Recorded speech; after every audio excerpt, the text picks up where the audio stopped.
I got beat up by the mafia, chased by a gorilla in the KGB, jumped out of a plane without a parachute, spent 3 weeks in an asylum, and all because I love you. And you mean to tell me after all that you don't want to marry me? I'm sorry, Bob. I love Eric. But don't worry. You'll find what you need. Honestly. Somewhere in the world. Yeah, and I know where I'm going to start. I'll take Sweden.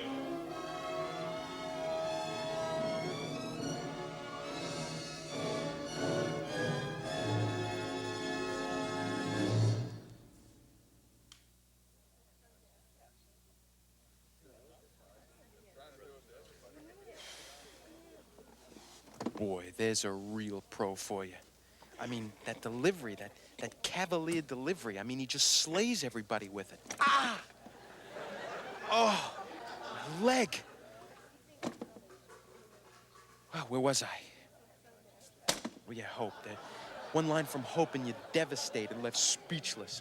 There's no comeback in the world for hope. I can't believe it, though. He's never won an Oscar for his acting. I mean, sure, he's won those cheap Academy giveaways, the Irving Thalberg Award and the Gene Hirschhold Humanitarian Award. I mean, maybe he's hanging out with the wrong directors, the wrong scriptwriters. I mean, maybe I should give him a call. Actually, I'm really glad I could get hold of you. I'm surprised. I thought it would take weeks. Yeah, that was purely coincidental. I happened to be here in New York doing a special with the Village People.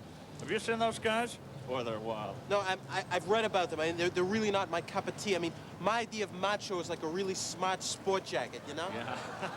Yeah, well, I just like sicking them on the execs at NBC, you know? You know, I'm really honored that you're going to do this film with me. I think it's terrific. I mean, I love your work. I've seen every picture you ever did. I saw Boy Did I Get a Wrong Number 15 times. Oh, is that right? Well, that's marvelous, you know. That was with Phyllis. That was a lot of fun. You know, I don't think she's as funny now that she got her beak fixed. Have you had a chance to see any of my films at all? Yeah, I saw Casino Royale. I thought that was great. Casino Royale? I didn't write it, direct that. I acted in that as a favor to a friend of mine. Geez, I thought you wrote on that. Oh, well. So did you have a chance to read the script? Did you like it or what? I didn't read it all, but I read it far enough to see where it was going. I just thought it was a little bald on jokes, that's all. Bald on jokes? What does the script need, a toupee or something? Listen, Woody, every year, I'll tell you something, this year I paid my writers over $1 million. With that kind of money, I can call them up any time of the day or night, and they'll call you back within 15 minutes with a bunch of good gags. You know what I mean? Writers? I don't want to bring in any writers. I mean, I want to explore relationships. I want to look at the other side, the vulnerability. I mean, you spend months away from Dolores on the road. How does she react? Listen, I want to stay away from that kind of thing, if you don't mind. I mean, pathos worked well for Red Skelton and Jackie Gleason, but I could never get it off the ground, you know? I mean, you notice those cats do a lot of mime? Well, I never did that, and I'm glad.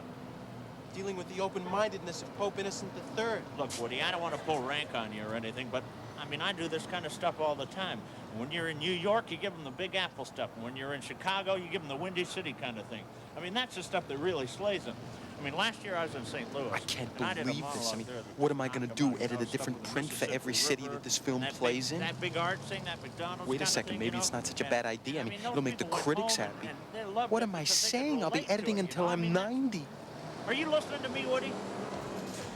Listen, I added the jokes to the script that we were talking about, but I really think it's a little long. You know, like 1,800 pages makes Ben-Hur look like a day in the life of Ivan Denisovich. What?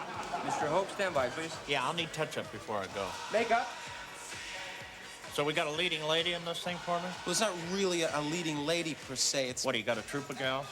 Well, actually, there's an affair that you get involved in. Oh, and that's good, yeah. And then from there, like, there's sort of a... Can we get Joey Heatherton for that?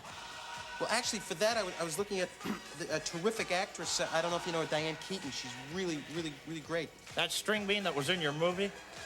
What do you mean? She's terrific. She's versatile. She's attractive. She's great. Geez, I don't know. I need a girl with a build. If I'm gonna fall in love with her, it's gotta be realistic for me. Realistic? I mean, it's exactly what I'm going for, you know? I mean, I don't want to mug or go too broad with this thing. Yeah, well, what's wrong with Anita Ekberg? At least she's, you know... Well, what's with the hands? You want an actress with arthritis? Mr. Hope? Yeah.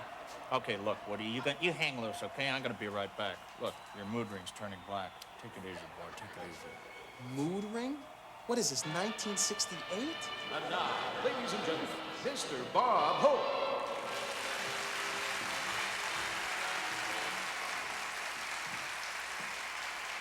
The Village People, ladies and gentlemen, aren't they something?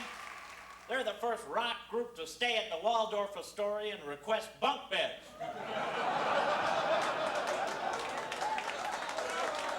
Now, seriously, ladies and gentlemen, I think that our next act is going to be something that you're going to love.